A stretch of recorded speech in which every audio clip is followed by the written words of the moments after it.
Namanya hanya satu huruf, namun dengan kecepatan maksimum 299 km per jam, ia mampu mengalahkan banyak mobil roda 4. Mesin segaris berpendingin air ini mampu berputar hingga 11.000 rpm, dan ketika modifikasi dibuka, ledakan tenaga hingga 400 km per jam benar-benar membuat tercengang. Benar sekali, inilah Suzuki Hayabusa, salah satu motor dengan tenaga terkuat di dunia saat ini, yang bersaing ketat dengan Kawasaki dalam hal performa.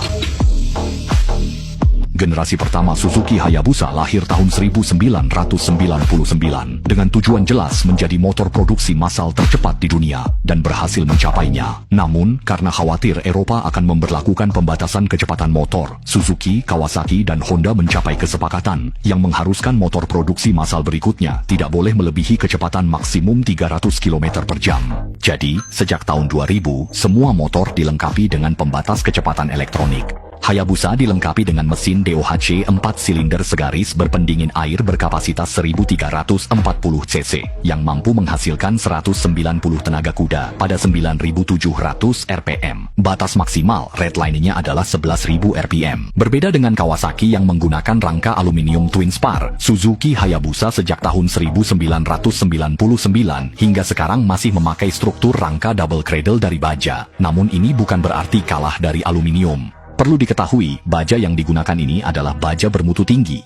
Lalu, apa artinya ini dalam situasi nyata? Artinya, meskipun Anda tidak sengaja menjatuhkan motor seberat 264 kg ini, Anda tidak perlu khawatir akan rusak. Namun, baja bermutu tinggi ini hanya digunakan pada rangka utama, sedangkan bagian seperti tangki bensin menggunakan pelat baja biasa. Konon, ini dilakukan agar lebih mudah dipasangi tas tangki bermagnet. Selanjutnya, bagian tangki bensin yang tidak diperlukan dipotong, lalu dipasangi 2 set pelindung di sisi luar.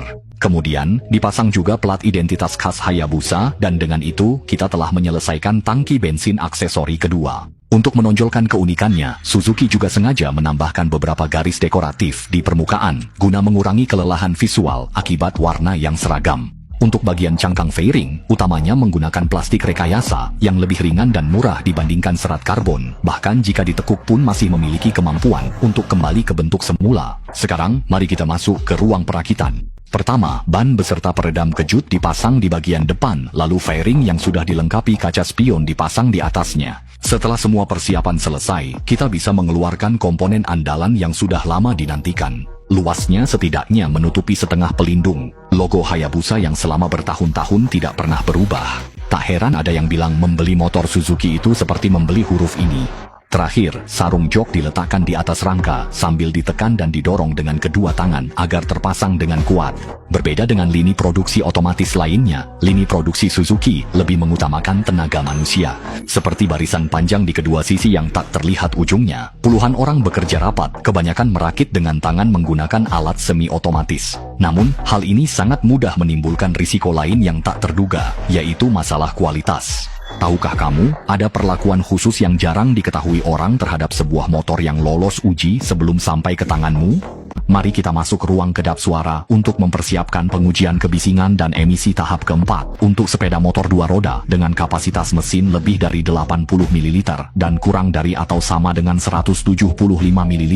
Batas kebisingan tidak boleh melebihi 77 desibel. Untuk pengujian ke-6 dalam video ini, yaitu permukaan jalan yang bergelombang, fokus utamanya adalah mengamati apakah pelindung peredam kejut dan ban mengalami kelonggaran, lalu knalpot dipasangi 2 selang untuk menangkap partikel debu. Selain itu, di sini juga ada pengujian aliran udara yang jarang diketahui orang, serta pengujian ketahanan mesin. Sebenarnya berapa lama ketahanan yang dimaksud di sini? Sederhananya, selang bahan bakar dihubungkan ke katup kontrol eksternal, lalu mesin dibiarkan berputar terus-menerus, paling sebentar 3-5 hari, bahkan bisa sampai beberapa bulan. Setiap penumpukan karbon atau keausan pada baja akan langsung terdeteksi, dan ini juga dianggap sebagai uji ketahanan ekstrim oleh pabrik, di mana mesin tidak akan berhenti sedetik pun dari awal hingga akhir pengujian. Motor ini melaju hingga 400 km per jam, namun belum bisa menandingi legenda H2 yang 0 hingga 400 km per jam, rekor tak terkalahkan dalam 26 detik.